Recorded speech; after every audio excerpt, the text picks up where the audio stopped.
Hello everybody, in this quick video I'm going to show you how you can log out your Facebook in 2026. So first thing is that you need to open up the Facebook, and once you guys are open up, you can now simply tap on this three burger icon and then swipe down. You will see logout, so simply log out this and log this out.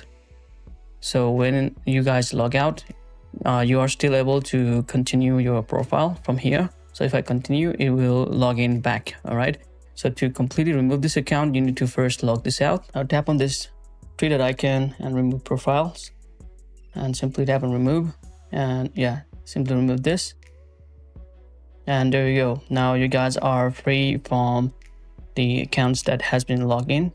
Now you guys can enter your new account, or you can also create a new account. So this is how you guys can log out or log in your Facebook account and also remove the profiles. Thank you so much for watching. See you guys in the next video. Peace.